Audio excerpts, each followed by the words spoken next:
Sabrina, quand on a échangé, vous m'avez d'abord dit, moi, la stigmatisation, finalement, je la vis pas trop. Et puis ensuite, vous êtes revenu vers moi en me disant, ah si, en fait, j'y ai réfléchi, la stigmatisation, je la vis encore dans mon environnement professionnel, comme dans mon entourage.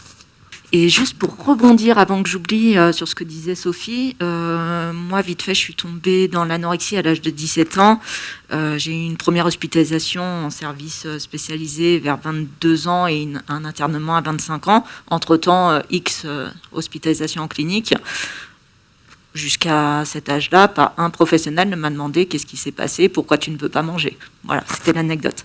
Et pour revenir, oui. En fait, on soigne beaucoup plus les symptômes avec des médicaments que d'aller chercher la véritable cause. Ce qu'il y a derrière le symptôme et ce qui se cache derrière une anorexie, c'est un petit peu compliqué. Donc effectivement, c'est plus facile de mettre un jeune homme qui a un petit appétit et qui ne veut pas devenir gros comme ces méchants adultes. C'est plus facile de le mettre dans un service de rééducation alimentaire que d'aller lui demander pourquoi il ne veut pas manger.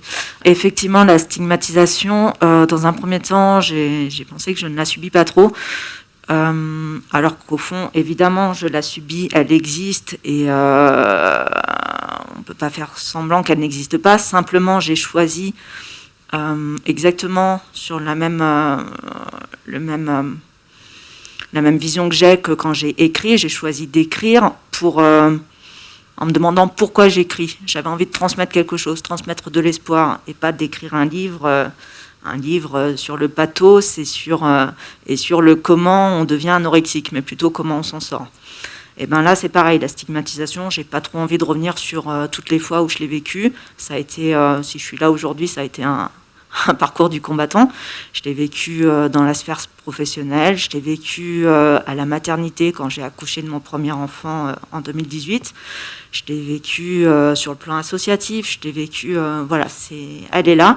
Par contre, j'ai choisi de me concentrer sur quoi ? J'ai fait du rétablissement, j'ai choisi de me concentrer sur ce qui marche, sur ce qui fonctionne, sur les gens qui me renvoient du positif, les gens qui ont confiance en moi, les gens qui ont envie de travailler avec moi, les gens qui me renvoient que je ne suis pas que une ancienne ou une anorexique ou une ancienne anorexique.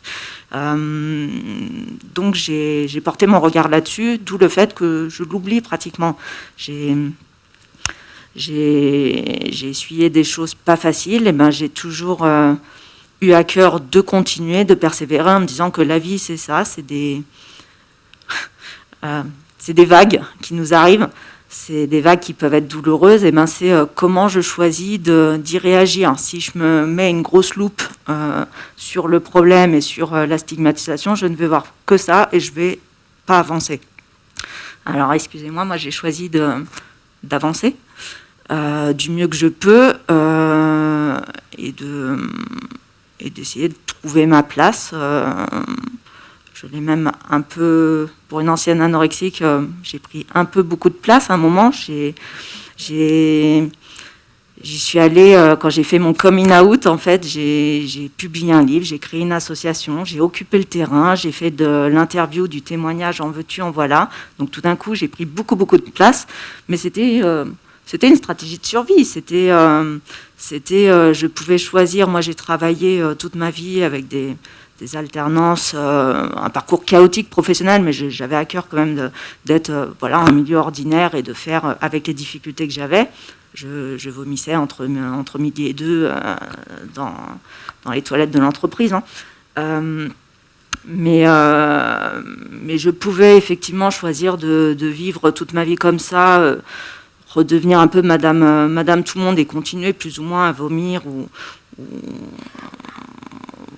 à travailler dessus parce que j'avais commencé une thérapie, mais en tout cas c'était pas encore génial, ou effectivement aller dans le dur, parler de la maladie, mettre en place des groupes de parole, découvrir l'entraide, découvrir la pérédance au départ bénévole, en aidant les autres. Qu'est-ce que ça a fait ? Je me suis aidée.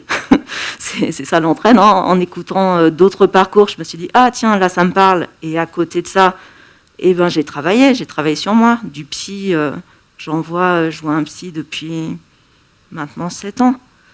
j'ai fait 2 thérapies, une analyse. Donc voilà, j'ai continué à travailler sur moi en écoutant toutes ces histoires. Je me suis guérie en occupant le terrain, en découvrant l'entraide, j'ai passé le DU santé mentale dans la communauté auprès du CCOMS. Et là, ça a été magique. J'ai découvert que ce que je faisais, ce que je vivais, le rétablissement, l'empowerment, ça existait. C'était pas... en fait, il y avait des mots dessus, des concepts, et j'avais rien inventé. Voilà, donc j'ai fait du rétablissement. Je me suis professionnalisée petit à petit. Alors, la professionnalisation, j'ai pas attendu d'avoir le feu vert, en fait, des institutions pour faire de la pérédance professionnelle. J'ai pris un statut d'auto-entrepreneur et je me suis lancée dans le coaching. Alors ça va pas très loin, hein. Je coach une personne de temps en temps, ça monte à 2-3 et ça me permet de payer mes supervisions. Je fais du coaching, alors j'ai pas envie de dire, je travaille pas au rabais, mais c'est vrai que j'ai décidé d'appliquer des tarifs bas parce que moi on m'a permis ça. Il y a des psys, des personnes dans la relation d'aide qui ont adapté leurs tarifs au moment où moi, je n'avais pas les moyens. Et j'ai eu à cœur de reproduire un peu la chance qu'on m'avait donnée. Donc, si ça peut aider quelques personnes et que je les aide un petit moment sur leur chemin, voilà.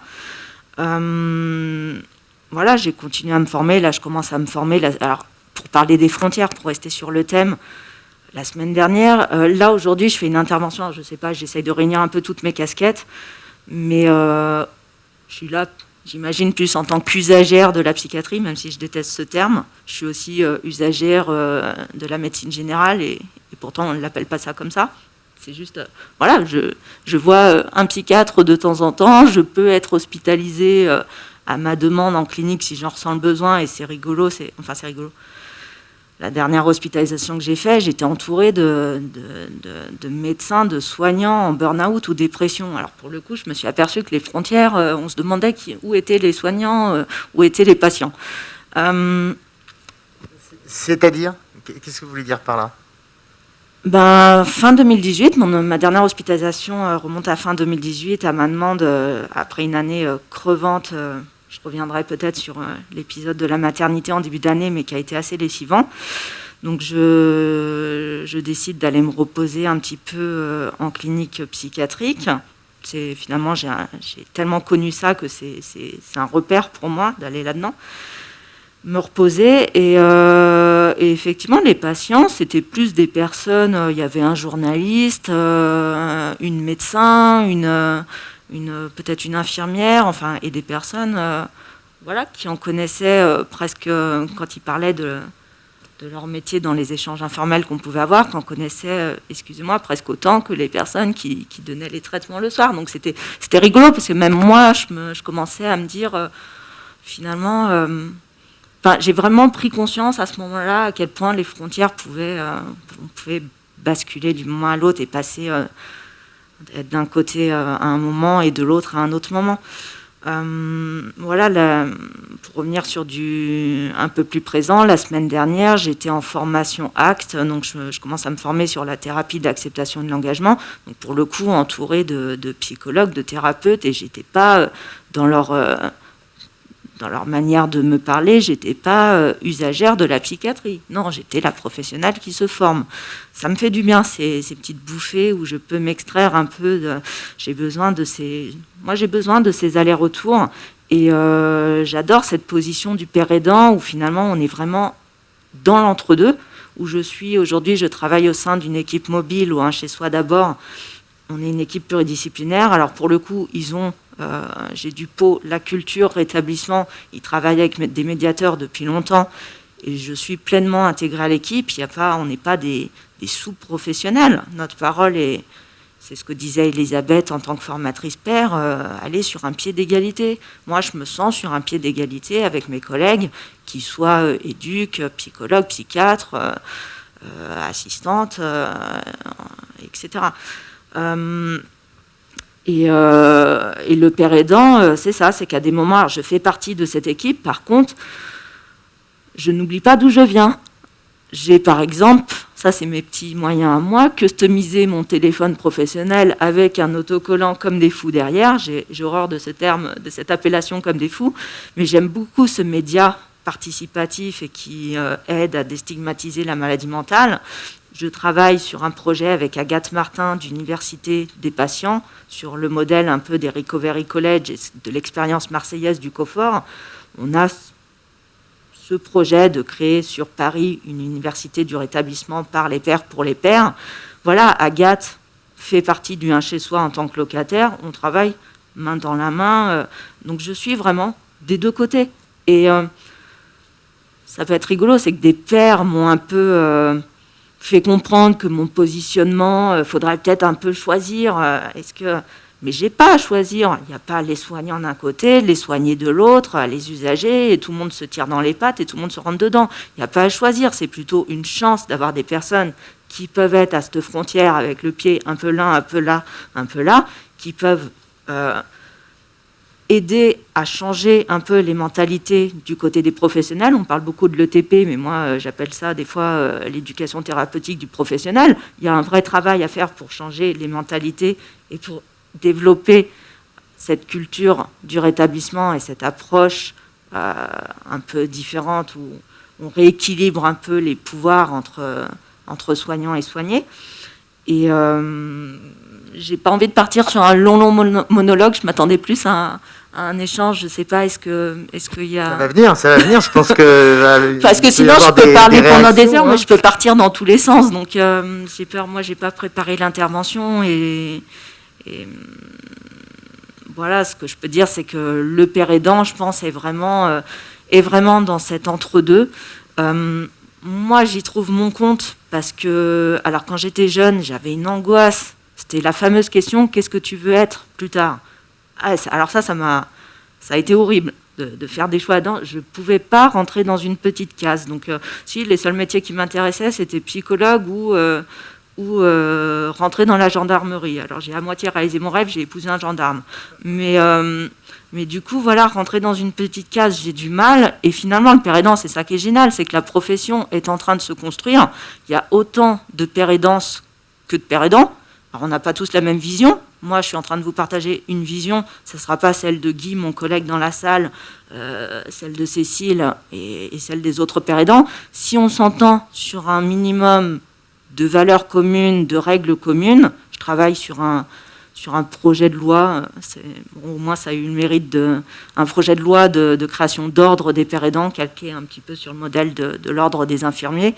C'est un projet, je ne dis pas que c'est le bon, mais en tout cas ça permet des échanges pour savoir qu'est-ce qu'on veut faire de notre profession. Voilà, je trouve que c'est ça qui est génial avec la père aidant, c'est qu'on est riche de nos différences et toutes nos approches se complètent. Et ma vision, qui n'est peut-être pas celle dont aura besoin telle personne accompagnée, l'intérêt du travail en réseau, c'est que je peux l'orienter vers d'autres professionnels, peut-être d'autres pères aidants ou d'autres personnes s'il y a besoin. Voilà, je pense que les frontières sont effectivement, comme disait Laurence ou Elisabeth, sont à abattre. Et surtout comprendre qu'il faut simplement garder en tête de tous collaborer dans l'intérêt, effectivement dans une co-construction, dans une reconnaissance du savoir expérientiel. Moi, la première fois où je me suis aperçue de l'importance et de la valeur du savoir expérientiel, j'ai fréquenté un psychiatre. Un psychiatre dont la fille était anorexique. Génial, il fallait le faire, celle-là.